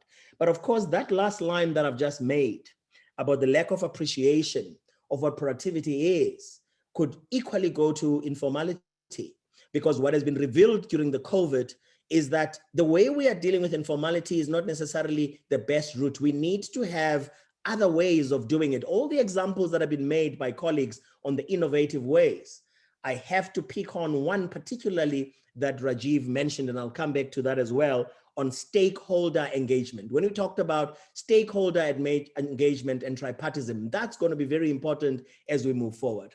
You'll see the benefits of productivity, and these slides are going to be shared with everybody. So I'm not going to go through all of that, but you'll see that for a country, it is a source of sustainable growth in living standards, employment creation. For organizations, it leads to lower unit cost of production and thus higher costs and dividends. And for workers, this is the most important part: job security, better opportunities, better wages, greater social mobility, efficient use of resources, better quality of life. And of course, you heard the professor from Uruguay also talking about inequality and informality going together. If you're able to do that, those things that I've just listed, then automatically you are able to also reduce issues of inequality and issues that relate to informality. But I'll come back to that as well. The next slide. You will see from that slide that there's empirical evidence, including from the ILO, you heard Martha talking about it, from the OECD, the World Bank and others, that across the world, small businesses are the backbone and productive drivers of inclusive economic growth. Small business, most of which are concentrated in the emerging and developing economies, account for over 80%. Roberto mentioned this at the beginning, of global economic growth and sources of employment. An estimated 61% of the world's working population make their living in the informal economy. I mean, this is important. 61% of the world's working population make their living in the informal economy. And SMMEs in the emerging and developing economies are home to over 90% of all informal workers. Those numbers in themselves, if you just apply your mind to them, are quite staggering. In Africa, small businesses, which are mostly operating in the informal economy, play a critical role in economies and employ an estimated 80% of the continent's workforce in both the formal and informal sectors. You heard our colleague from Benin talking about issues of transport, issues of vendors selling things in the streets. All of that is the enterprising nature of people who end up in informality, but actually it is not sustainable unless they are able to get assistance. Next slide. You will see that it is quite important that when you use an example like South Africa, SMMEs represent more than 90% of businesses, employ between 50 and 60% of the country's workforce across all sectors, and are responsible for a quarter of job growth in the private sector. Entrepreneurs and businesses in the informal economy struggle and conduct business amid legal uncertainty and insecurity, while they also face barriers and numerous economic restraints, which everybody's already mentioned. These millions of SMMEs are relatively stagnant and struggle to graduate from informal operations to established businesses, capping their job creation and economic contribution potential. The SMMEs in the sector face, amongst others, the absence of an integrated commercial and professional infrastructure or ecosystem, which is key to promoting the sustenance of existing SMMEs and the emergence of new ones. Next slide. Now, you will see from this slide that we continue to talk about the enterprises in the economy that require most of our support, utilizing an array of innovative tools. And this is very carefully chosen, the word that I'm using an array of innovative tools to address informality for integration into the main economy, including where appropriate for their transition to the formal economy. Now, recommendation 204 is a very useful recommendation. It was very useful then, still useful today. However, we also need to pragmatically look at whether we are making progress. And in my view, we are not making progress, which means we need to help recommendation 204. We need to do other things in addition to that transition from informality to formality. Because if we don't do it by engaging with people who sit in 80, 90% informality, and we say we're going to transition them to 10%, 15% of the formal economy, that, if we think about it logically, makes absolutely no sense. So we need some very, very urgent stakeholder engagement. We need to talk to the people who are there and ask them what it is that they would need for us to achieve the same objectives that we've been talking about: issues of tax, issues of social protection, issues of making sure that they also contribute to society and the infrastructure, and all these issues that are important that we've been talking about. As a result, we need a holistic approach. Then we talk about the ILO Centenary Declaration for a Future of Work, which, as you know, is probably the document for the next century, which we came up with in 2019. And the next slide actually goes into the centenary declaration itself. It mentions that for the first time in the history of the ILO, in a formal instrument, we have productivity mentioned not once, not twice, but 11 times, okay? And this as well, Martha, was the work of the employers at the time. The employers worked very hard for this. And for me, working hard to ensure that our social partners, the workers, and our governments are able to reap and the benefit of what we fought for, because we know what our businesses require. An important role of sustainable enterprises as generators of employment and promoters of innovation, an enabling environment for entrepreneurship and sustainable enterprises, and diverse form of work arrangements. All of this is in the Centenary Declaration that I would like to ask people to go and read. The next slide. The next slide, you will see it talks about South Africa's competitiveness. And I'm not going to go into this because I also want to save Roberto time, because I saw that we all had a lot to say. And so he also wants to still go to questions and answers. So I won't go into this slide too much, except to say that South Africa is dropping every year. In 2005, we were number 37. This year, we are number 62 out of 64 countries that are ranked. Now, something is going wrong. And if you go into the next slide and you see the comparator countries there, like Brazil and Russia and how they are doing, that, you know, the others are improving except for Brazil, but all the other countries that are comparator countries are also not doing so well, but South Africa is doing the worst. The top nations between 2020 and 2021, you will see Switzerland, 3rd to number 1, Sweden, 6th to 2nd, Denmark, 2nd to 3rd, Netherlands, 4th to 4th year on year, Singapore 1 to 5, Norway 7 to 6, Hong Kong 5 to 7, Taiwan 11 to 8, and the UAE stayed at number 9 as well, and the USA retained number 10. It should be noted that South Africa, as the example that I was given in terms of its productivity growth, also recorded a decline in terms of labor productivity at minus 0.9% and multi-factor productivity at minus 4.4%. And you can go to the next slide. And all of this happens, and that is a graph that shows you what I'm talking about, and we can go through that and go to the next slide as well. You will see that the challenges, for example, in South Africa, which you find in most developing countries, and particularly in Africa, because Productivity South Africa is also the secretariat for the Pan-African Productivity Association. So we get to see what is happening. The challenges, though, depicted in the International Management Marketing Developing Report include, but are not limited to, deteriorating headline and youth unemployment, rising public debt levels, ongoing electricity supply problems and rolling blackouts, slow vaccination rates. Now, there's another issue for inequality that is happening that would make it even bigger in the informal sector, right? Vaccination, today's COVID situation and how it's dealt with. Rising public debt levels amid a shrinking fiscal space, lack of decisive plans to revive the struggling economy. The above further confirm that our country, as an example of what I'm trying to prove, suffers from an underskilled population, which is evident in high unemployment rates despite numerous job vacancies. Next slide. Now, you see that in a reflection on productivity and competitiveness issues, most countries in the developing world are learning and introducing productivity and operational efficiency enhancement initiatives to overcome some of the challenges they are facing, which include: 1, the growth of working age population and the limited capacity of job creation; 2, knowledge, skills limitation of SMMEs that hamper their development to play the historical role observed in emerging economies; 3, the limited role of local industrialists in expanding their investment and competing in world markets; and 4, low quality of products and productivity causing high cost of production and negatively affecting the competitiveness of companies in the global market; and 5, with all economies in the world affected by the COVID-19 pandemic, it is now clear that the short-run effect on economic activity and employment will be significant and negative for many people. Next slide.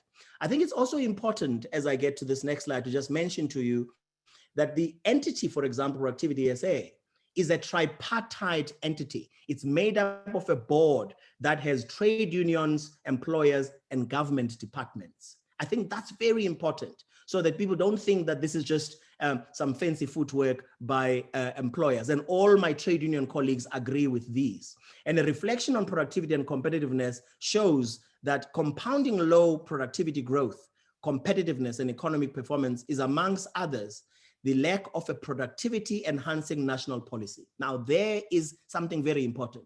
Productivity enhancing national policy. So when Rajiv was talking about smart regulation, these are the things he was mentioning, and strategy or framework and lack of policy cohesion to expand the productive assets in the economy. This is mainly due to inadequate investment in the skills of people, and in an environment where all firms across priority economic sectors have a chance to succeed. Lack of a productivity culture and accountability, therefore, to unlock the productivity potential of the country at all levels, at national, at sector, and at an enterprise level. It is believed that productivity initiatives can help to modernize industries, create productive and decent workplaces, improve quality and productivity, develop skills of management and workers, and expand investment, thereby creating additional job opportunities. Next slide. I'm taking advantage as well that I see Roberto is gone. I think he needs a little bit of a break to stretch his legs. A reflection. No, I'm here. I'm just listening. Oh, are you there? So I'm almost finished. Okay. The historical analysis of economic and labor market landscape points to three broad lessons that are of relevance. First, economic shocks such as recessions and the current COVID-19 pandemic dramatically reduce voluntary movements between jobs, opportunities to find better work, and overall employment levels. This puts a premium on effective macroeconomic management that minimizes the scale and harm caused by recessions and returns the economy to growth as soon as possible. Second, building the resilience of workers and the wider economy to economic shocks is of enduring importance. Third, careful policy thinking is required to foster a quick recovery, including openness to productivity and quality improvement, innovation, and new technologies. Countries, therefore, should develop and adopt mechanisms to maximize the opportunities and manage the risks associated with these disruptive changes and their impact on the future of work and the workforce. Next slide. Now, you'll see from this next slide that we basically just reiterate some of the things that I've already said, but here is the question here, which I'm asking rhetorically, of course. How can we better position the enterprises and citizens in our economies to take advantage of productivity in innovation to improve the competitiveness and sustainability of our enterprises in labor market participation and the nature of work? The answer is in everything I've said before today, that productivity must be at the center of everything we do. And in approaching informality, we need to make sure that we do it in a holistic, stakeholder engaged way, so that we don't impose and patronize people and yet offering things that are not really solutions. Additionally, to the governments in the African continent, of course, I would like them to join the Pan-African Productivity Association so that we can all work together and be on the same page. Next slide. This slide I'm not going to go through as well, but it talks about lessons learned in terms of the competitiveness. This you can read on your own. Next slide. This as well, I'm not going to cover, but it covers that our government should be committed, as I said earlier on, should be committed to doing certain things. And the next slide, in fact, is the one that's particularly important as well. You'll see that we've actually streamlined what needs to be done. You'll see that there's 4 different sections to build a workforce of the future by encouraging lifelong learning. Some of the colleagues have already spoken about education, to improve the competitiveness and sustainability of enterprises with a focus on SMEs, and it gives a breakdown on how to do that. Then to ensure the provision of productivity and competitiveness related value-added information and statistics to inform evidence-based planning, as well as monitoring and evaluating the impact of interventions. And the last point is to promote a stronger culture of productivity and accountability. The next slide. And these are key observations and remarks which I've covered as well, but it's only for your own reading, and we'll deal with it in the question and answer session should Roberto want to go into it a lot more. But really, these I've covered as well. So next slide. These are recommendations and possible areas for consideration. This I must go through. It's an integrated enterprise development and support ecosystem. Initiatives to integrate government support for formal and informal SMMEs, startups, and cooperatives coordinated by the economic and industrial development agencies in collaboration with the relevant economic development departments and their agencies.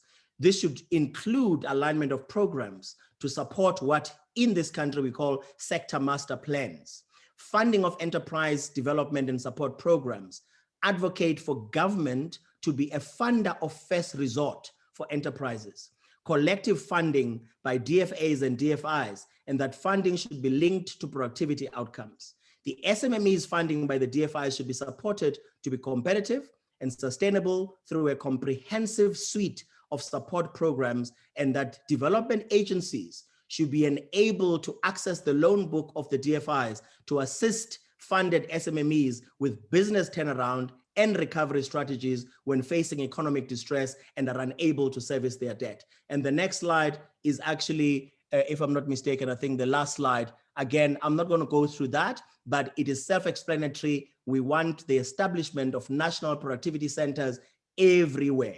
The productivity movement should be supported by everybody everywhere, especially in our developing nations, so we can catch up with those who were able to lead the way. Thank you, Roberto. Thank you to you, Mtunzi. I think that we need to put the same passion to the productivity agenda and the informality agenda. And I think that we need also be reassured that we will put, and that's more importantly, the same passion that you put on this area as IOE. I mean, this passion that you have brought us in this intervention will be also reflected. I don't know whether we have all the speakers with their cameras on. That would be nice to see all of you. Rajiv, you have the cameras, and I see also Frédéric, pas encore Anisette, y todavía no tengo a Verónica con la cámara puesta. Perhaps you are not available. They say you cannot start your video because the host has stopped it. Okay, no worries. I mean, we don't have much time, and that's where we have to do productively speaking better. We have to do productively speaking better as IOE because we run out of time, and we have at least 3 sets of questions on the chat function, and you will not have time to answer it now. So what I suggest, and we have done it before, I'm going to raise these questions to you. You will have your time, and if you kindly can answer that through an email answer, then we'll share it with the participants. But the questions are, first of all, one has to do, and that's a question that I brought, but I saw that also in the interaction, the punitive or stimulus approach. And I think that many of you referred to this dilemma. Rajiv referred to that, and sometimes we see that there is a dilemma. Let's recognize it. I mean, how we brought the informal into formal is really so important to be. We know we need labor inspection. But is that the way forward? We need really to put much more accent on the stimulus approach, the productivity approach, and Mtunzi was saying. The second area, and I am very much aware that it's a tricky, delicate, sensitive area, but we are very much attached to that, is regulations. And whether regulations are really up to the expectations, whether regulations are rigid, also labor regulations, and there is any, and that's linked to one idea, is there any incompatibility, and also another dilemma between workers and individuals' rights in the formal sector and deregulation, flexible regulation. And I think that the Indian example, and that's also a tricky question, but we have to answer that. Difficult conversation, difficult answers. So that would be the second question. And then a third question, which is more for the ILO, Martha left, but perhaps Frederic, you can answer that, is ILO has a work on the ground on informality, and we see that. And also we saw what the research department has undertaken, but how ILO is working with other international organizations, and that's the question of multilateralism. How effective it is, how effective it should be. So those are the 3 questions that we raised to you. You don't need to answer now because we are running out of time, and I don't want. And there is a question from our friend in Tunisia, Khalid Karini. I don't know where he is there, which is also the fair competition approach. I mean, he's representing the formal sector, and he's saying, yes, I am very much, and he's not saying anything like that, I'm very much in favor of stimulating the transitions to formalities, but at the end of the day, there is a fair competition issues also with salaries, etc. So we need to tackle that. So we'll put all these questions perhaps in an email. You answer them, and we'll share that with all the participants of this discussion in a way or another. So thank you so much for joining us, and we look forward to continue liaising with you. But before that, the conclusions are not going to be my conclusions. I gave these conclusions to Amadou, who is the one who worked on the guidance of IOE on this matter. And thank you again, Amadou, for all the work together with LOD, together to the interpreters, and also to all the IOE staff. And also ILO staff of ACTEM also helped us. I want also to thank them for helping us. Amadou, you have the floor. Yes, thank you very much, Roberto. So first of all, I would like to thank the European Union for their support and the IOE team. So a lot has been said about informality since the beginning of this conference. So we can clearly see that it's a complex and multi-phase phenomenon covering both individuals and businesses. So we have talked today about education and skills, about finance, about productivity, about inequalities, among many other topics. All these topics are reflected in our position paper on informality. And for further details, I invite you to read it. It will be launched today, right after this event. But before I quickly present you some figures and recommendations, allow me please to tell you a quick story. So when I started working a few months ago on informality, and thanks to Roberto for trusting me by giving me the lead on this matter at the IOE. So one of the first questions that came to my mind is, how do we say informality in Mandingo, a language spoken in many West African countries, which is also my mother tongue. Having spent most of my life in Western countries and not mastering this language, I have asked the question to a couple of people around me here in Guinea-Conakry. I will not make the suspense last. The word informality simply does not exist in Mandingo. To describe the concept of informality in this language, as it is understood in French, English, or Spanish, an expression should be used that says, what is not written, or what has no paper. In this case, the word that is used for reading in Mandingo being the same as the one used for paper. And something very interesting came to my mind. The Mandingo culture is based on orality. Us, the Mandingos, have what we call the griot or jelly. A griot is someone who passes on their society's history, especially through stories, poems, and music. And they have been pillars of our societies for centuries. So why am I telling you this? My objective is obviously not to give anyone here any history or linguistic class, not at all. My objective here is simply to raise the fact that when we talk about informality, it is clearly something that is abnormal to us, especially given the fact that we are all aware of its negative impacts. However, for those who are the most concerned by informality, most of the time, there is nothing abnormal in a reality that is the only one they know and they have always known. So this leads me to the next slide. And as I mentioned earlier, in addition to the brilliant intervention of each of distinguished speakers, I'll be presenting some key data, facts, and recommendations, especially for EBMOs on informality. So Elodie, please, can you go to the slide 2? So for the past hour, we've heard many descriptions. So informality is clearly a complex challenge with multiple drivers and variations. However, in academic literature, there are two main schools of thought about the causes of informality. The first considers that informality is a symptom of underdevelopment. Under this approach, the informal economy is the result of low productivity of workers and firms. This is due to structural factors, including lack of physical capital, low educational level, and certain socio-demographic factors, such as high incidence of young and rural population.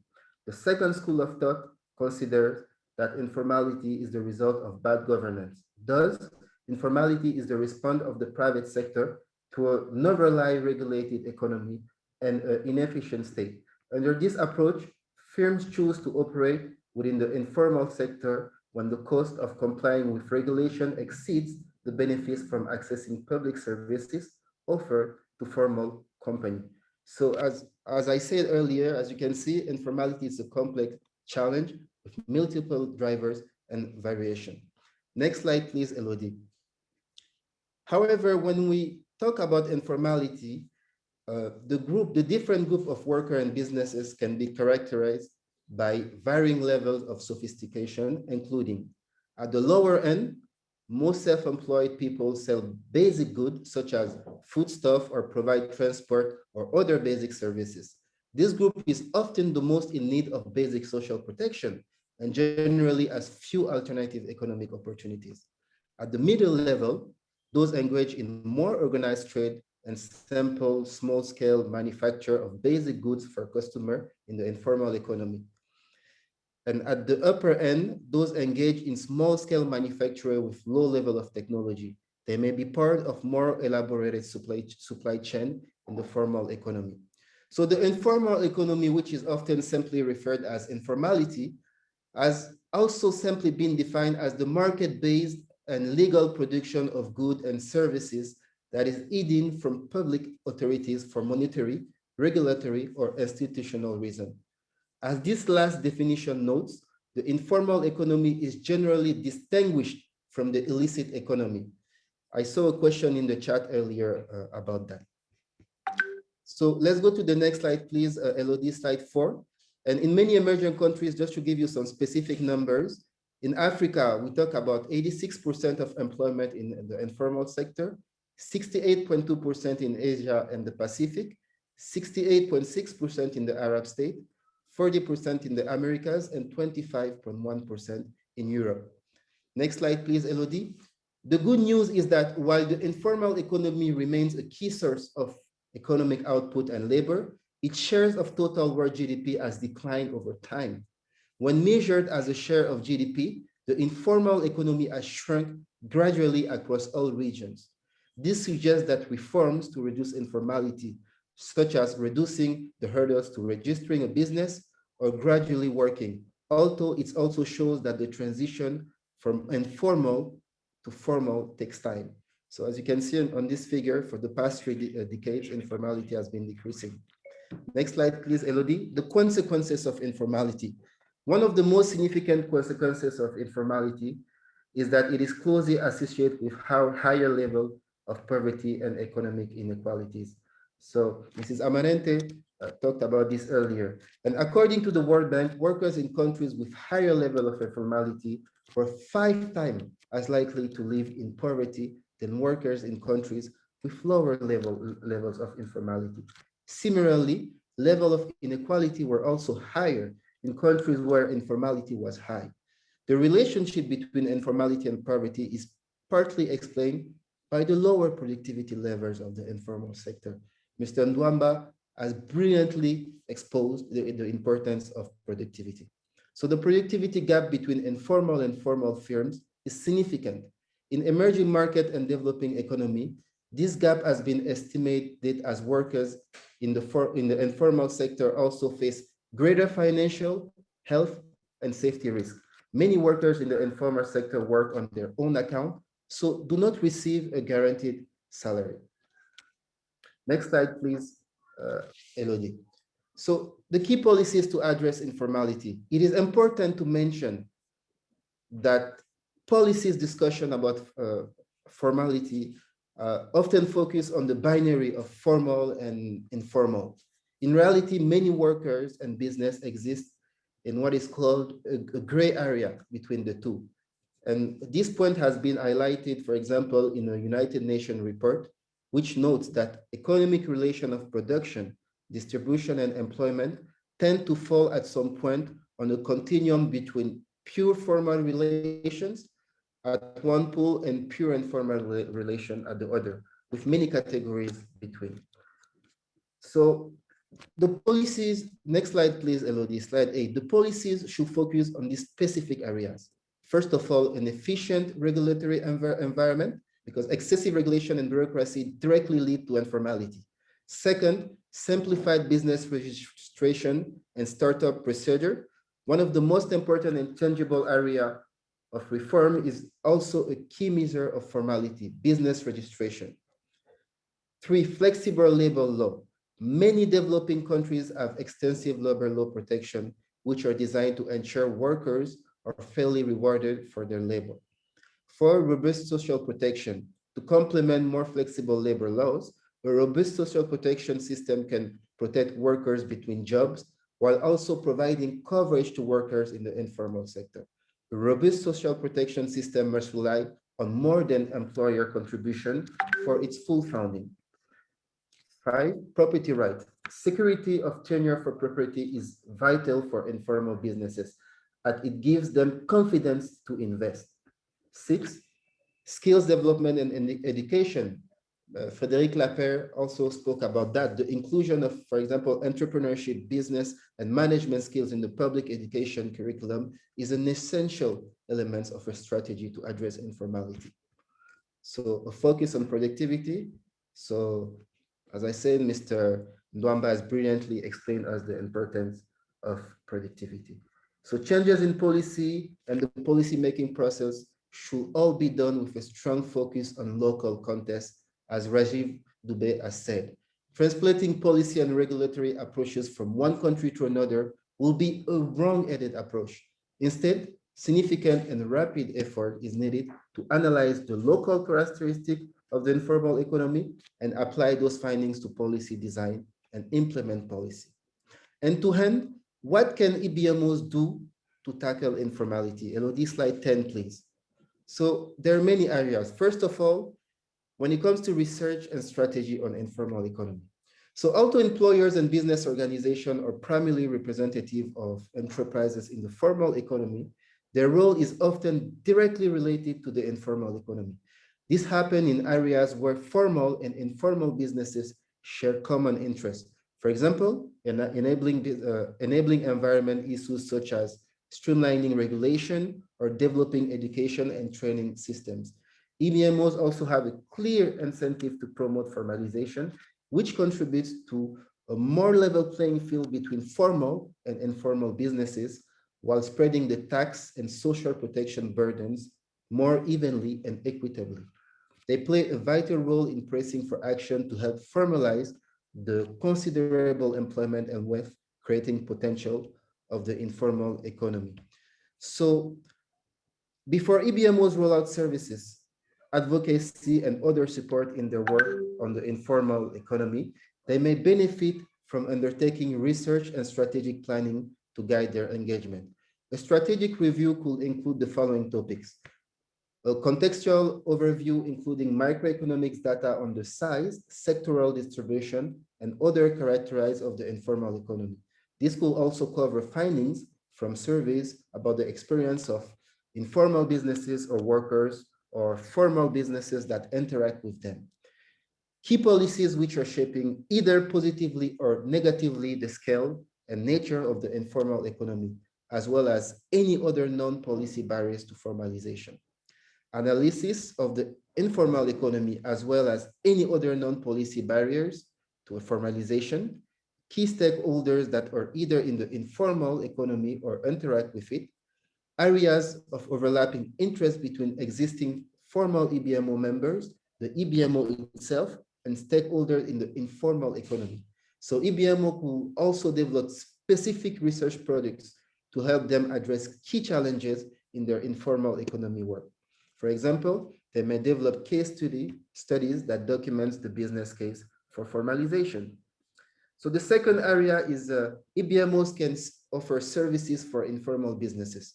Businesses in the informal economy, much like those in the formal economy, often need services to help them start or grow. However, informal businesses often lack access to these services, constraining their development. EBMOs are often well placed to deliver these services as there are technical and administrative synergies with the services EBMOs offer to their formal sector members. So EBMOs could offer a number of services to informal businesses, including advisory and information services about business registration, taxation, and social security, for example, training services specifically targeting informal or transitioning businesses, training and advisory services, particularly targeting productivity growth, free or reduced price trainings for informal businesses as part of their membership development strategy, and a multi-phased package of advisory and training services to help business transitioning from informal to formal. The third area is when it comes to advocacy and informal economy. So given the size of and pervasiveness of the informal economy, it is essential that EBMOs have a well-developed advocacy strategy about informality. So EBMO should have a number of overreaching goals when engaging in advocacy about the informal economy and policy areas that directly connect to it.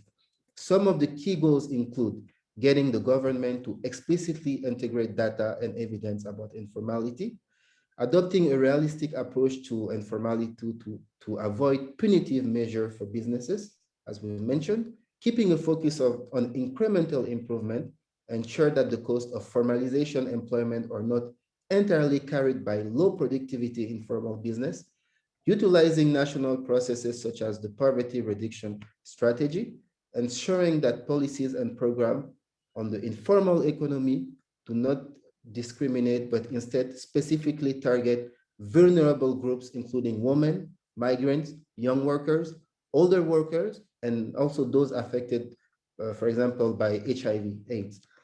So EBMOs could develop and implement an advocacy agenda that address some of the most common enabling environment challenges that are root causes of informality. And lastly, while providing services to informal businesses and advocating for reform to address informality are key steps for EBMOs, they can also play a role in supporting the development of organizations that work more closely with the informal economy. To conclude, the coronavirus pandemic has taken a heavy toll on emerging markets and developing economies that have large informal sectors. So let's use the lessons from COVID to tackle informality. For EBMOs, there are numbers of benefits for expanding their work with and on the informal economy. For further details, I invite you again to read our IOE 2021 position paper on informality that will be launched today. Thank you very much. Thank you, Madhu. I think that you have already provided the input that you will find in the guidance. Thank you to all of you joining. I have seen now another question, and be reassured that we are going to answer all of them. I mean, we did already in the past in other digital exchanges. Farokh has also referred to the contribution of Rajiv. So the questions that have already referred will be sent to the different speakers. We'll get the feedback, and on the basis of that, we'll share that with you. We'll organize and we'll arrange other exchanges precisely to push the policy agenda on informality. Thank you for joining. Thank you for engaging, and keep safe, keep connected. See you soon.